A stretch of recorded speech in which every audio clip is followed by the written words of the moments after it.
ou gases inflamáveis e que não fique exposta a ventos predominantes, chuva forte, umidade e poeira excessiva. Use um suporte metálico ou fixe a condensadora sobre uma superfície firme, piso ou base de concreto. É recomendável que você use calços de borracha junto aos pés da unidade, para evitar ruídos indesejáveis. Obedeça às distâncias mínimas recomendadas pelo manual de instalação. Cuide para que o ar quente que sairá dessa condensadora não seja jogado sobre a tomada de ar de uma outra condensadora. Posicionamento da evaporadora. Planeje cuidadosamente a localização da evaporadora, evitando eventuais interferências com outros tipos de instalações já existentes ou projetadas. Exemplos: instalações elétricas e canalizações de água e esgoto. A posição da evaporadora precisa permitir a circulação uniforme do ar em todo o ambiente. Deixe espaço suficiente para os serviços de manutenção ou eventuais reparos. Para garantir a perfeita entrada e saída de ar, respeite os espaços mínimos entre a evaporadora e paredes, teto, piso ou móveis. Posicione o suporte de fixação prevendo a passagem da tubulação de refrigerante, da tubulação de dreno e da interligação elétrica. O manual de instalação traz um desenho com as dimensões que podem ser usadas para posicionar a furação para que ela fique atrás da máquina e não apareça. Ao fixar o suporte na parede do ambiente interno, é preciso cuidar para que fique bem nivelado. Isto evita o risco de vazamento de água na bandeja de condensados da evaporadora. Interligação das unidades, tubulações de refrigerante, elétrica e dreno.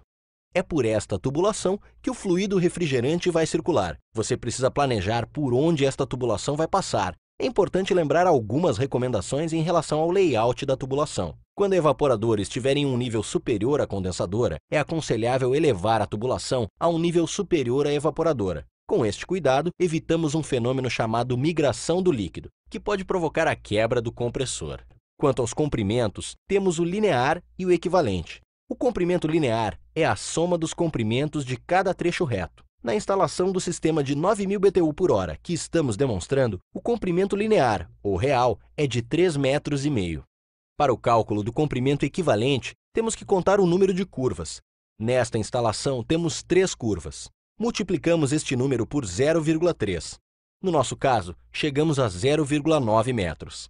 Assim, o comprimento equivalente é o resultado do comprimento linear, 3,5 metros, 3,5 metros, mais 0,9 metros, que é igual a 4,4 metros. O desnível da nossa instalação é de 1,6 metros. Agora, veja se o comprimento equivalente e o desnível que você calculou estão dentro dos limites permitidos para o equipamento. Esta informação você encontra no manual de instalação. Para o sistema de 9.000 BTU por hora, o comprimento equivalente máximo é de 20 metros. O desnível máximo é de 8 metros.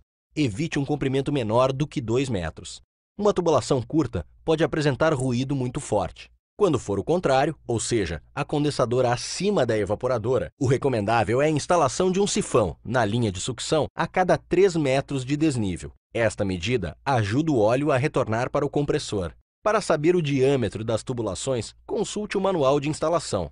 Esta recomendação deve ser seguida. Caso contrário, a velocidade do refrigerante no interior dos tubos ficará fora dos limites projetados, causando problemas de rendimento e dificuldade de retorno do óleo ao compressor, diminuindo a vida útil do aparelho. Na instalação do nosso sistema 9.000 BTU por hora, vamos usar o tubo de 3/8 de polegada na linha de sucção e um tubo de 1/4 de polegada na linha de expansão. É importante salientar que problemas gerados por diâmetros inadequados não são cobertos pela garantia do equipamento. Se você colocar os tubos em um único isolamento térmico, o equipamento perde a capacidade. Portanto, eles devem ser isolados separadamente. Utilize o cortador de tubos e retire as rebarbas. Caso seja preciso usar solda para unir os tubos, utilize o alargador em uma das extremidades. Assim, a união contará com uma boa área de contato, reduzindo o risco de problemas com a solda. Para evitar a oxidação que se forma no interior do tubo durante a soldagem, aplique nitrogênio passante. Veja a diferença entre um tubo soldado com nitrogênio e outro sem nitrogênio. Na condensadora, existem 2 válvulas de serviço. Retire as porcas de latão. Elas serão utilizadas para a conexão dos tubos. Coloque a porca no respectivo tubo e faça o processo de flangeamento. Ao fixar o tubo na prensa do flangeador, deixe uma distância de aproximadamente 2 milímetros da extremidade. Para certificar-se que o flange está bom, observe se ele está cobrindo toda a área cônica da válvula onde o tubo será fixado. Além de cobrir toda a área da válvula, o flange deve passar facilmente pela porca. Conecte o tubo na válvula de serviço. Para fixar a porca, use duas chaves, para dar maior segurança e evitar a movimentação da válvula. Na evaporadora, retire as porcas dos tubos. Posicione os tubos de cobre e a mangueira de dreno de acordo com o lado por onde estes irão passar. Tenha cuidado para não danificar a tubulação durante este movimento. Nas laterais do equipamento, há tampas descartáveis para a passagem dos tubos e a mangueira de dreno. Aqui, em nossa instalação, vamos retirar a lateral esquerda. Para interligar a elétrica das duas unidades, são necessários 4 fios, um de cada cor, sendo 3 de interligação e 1 para o aterramento. Esta informação consta no diagrama de interligação do manual, assim como as recomendações para a seleção dos cabos. Recomendamos a utilização de terminais para a conexão dos cabos elétricos. Para este tipo de equipamento, é fundamental o aterramento correto das unidades. Conecte os cabos na borneira. Faça os flanges nos tubos de interligação. Verifique se o flange cobre a área das conexões. Lembre-se de usar duas chaves para a fixação das conexões. Conecte a mangueira de dreno a uma rede para a saída da água condensada na evaporadora. Não esqueça que a drenagem é por gravidade, por isso, cuidado com o nivelamento da evaporadora e evite que a mangueira fique dobrada ou em um nível acima da bandeja da evaporadora. Para trechos longos, é recomendável que a rede de drenos seja feita em tubulação PVC. Na parte interna, você pode usar uma calha para melhorar o visual da instalação. Faça um teste de drenagem, colocando água na bandeja da evaporadora. Verifique se o escoamento é completo. De acordo com o diagrama, conecte os cabos na borneira da condensadora. Utilize terminais elétricos. Revise as cores dos cabos e a sua posição na borneira. Processo de vácuo. O processo de vácuo é de extrema importância para um bom funcionamento do equipamento. Através dele, os gases incondensáveis, como o ar e o nitrogênio e a umidade, são retirados de dentro da evaporadora e da tubulação. Os gases incondensáveis podem afetar a eficiência do equipamento. Já a umidade provoca alteração na densidade do óleo do compressor. Misturada ao refrigerante e ao óleo, a umidade forma um ácido que atinge o verniz do bobinado do compressor, provocando a sua queima precoce. Aqui você tem uma amostra de como fica a parte interna do compressor se o processo de vácuo não for bem executado. Para a execução adequada de um processo de vácuo, você precisa de uma bomba de vácuo e um vacuômetro. Você pode acompanhar a pressão interna pelo vacuômetro. A unidade usada para medir o vácuo é o micrômetro de coluna de mercúrio. Recomendamos que a faixa atingida fique entre 250 a 500 micrômetros. Para você ter certeza que o sistema está livre de gases incondensáveis, umidade e vazamentos, logo que o sistema atingir a faixa recomendada, desligue a bomba de vácuo e continue monitorando a pressão através do vacuômetro. O normal é que logo depois que a bomba for desligada, a pressão suba um pouco, mas com o tempo ela estabiliza. Quando isso acontece, o sistema está estanque e seco. Se a pressão subir e estabilizar em um valor mais alto, isto indica que ainda existem vapores dentro do sistema. Neste caso, volte a ligar a bomba de vácuo. Se após 2 horas a pressão não estabilizar em nenhum ponto, o sistema possui algum tipo de vazamento. Para identificar um ponto de vazamento, utilize nitrogênio. Primeiro, certifique-se de que as válvulas de serviço da condensadora estejam bem fechadas. Instale o manifold conectando o cilindro de nitrogênio ao sistema.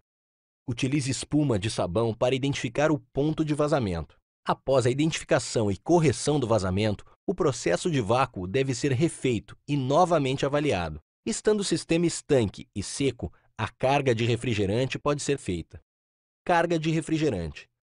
O X-Power utiliza como refrigerante o R410A, uma mistura que não destrói a camada de ozônio. Alguns cuidados devem ser tomados na sua utilização. Ele não deve ser misturado a outros refrigerantes como o R22. Na instalação, não deve haver resíduo de óleo mineral, pois o R410A somente é miscível com óleo poliéster. As pressões do R410A são 60% superiores às do R22, por isso, a tubulação deve ter a espessura recomendada. Para evitar contaminação, utilize manifold dedicado próprio para R410A, com conexões adequadas. Por ser uma mistura, o R410A deve ser sempre carregado na forma líquida por peso. As unidades condensadoras saem pré-carregadas com refrigerante suficiente para uma tubulação de interligação de até 7,5 metros. Para definirmos a carga, precisamos saber o comprimento linear ou real. Na nossa instalação, temos um comprimento linear de 3,5 metros. menor do que 7,5 metros. Neste caso, não é necessário fazer uma carga adicional. Basta abrir as válvulas de serviço. O refrigerante levará alguns minutos para estabilizar dentro do sistema. Portanto, só ligue o equipamento após 3 minutos da abertura das válvulas. Nos casos em que o comprimento linear ultrapasse os 7,5 metros, você deve calcular o comprimento excedente. O comprimento excedente é o resultado do comprimento linear menos 7,5 metros. Por exemplo, se você tiver a instalação de um equipamento 9.000 BTU/hora com 10 metros de comprimento linear, então você terá 2,5 metros de comprimento excedente. Veja no manual de instalação a carga adicional. Para saber a quantidade de refrigerante que você precisa adicionar, multiplique o comprimento excedente pelo valor disposto na tabela. Pegando o exemplo que acabamos de ver, multiplique 2,5 metros por 20 gramas por metro, ou seja, você deve adicionar 50 gramas de refrigerante. Vamos aos procedimentos para fazer a carga adicional. Conecte a mangueira de serviço do manifold. Purgue as mangueiras do manifold. Pese o cilindro com a carga.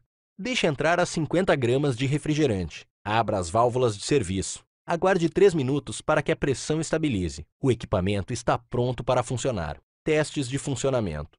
A alimentação elétrica deve estar protegida por um disjuntor com a capacidade indicada no manual de instalação. Nos locais onde a alimentação for de 220 volts entre as fases, o disjuntor deve ser bifásico. É importante que ele esteja devidamente identificado.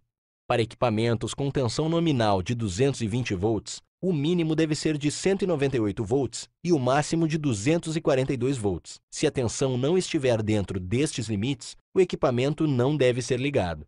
Ao ligar o equipamento, acerte a temperatura desejada. Quando o compressor começar a funcionar, verifique se não há ruído excessivo. Confira o rendimento medindo a temperatura do ar na entrada e saída do equipamento.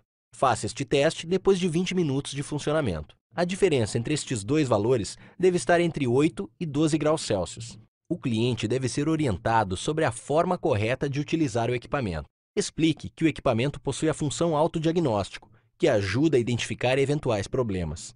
Recomende ao cliente as principais ações preventivas, como verificação e limpeza do filtro e a revisão periódica feita por uma empresa credenciada. A aplicação de todos os procedimentos que você viu aqui proporcionará ao equipamento seu melhor funcionamento. E assim, o cliente aproveitará ao máximo todos os benefícios da alta tecnologia do X-Power Inverter.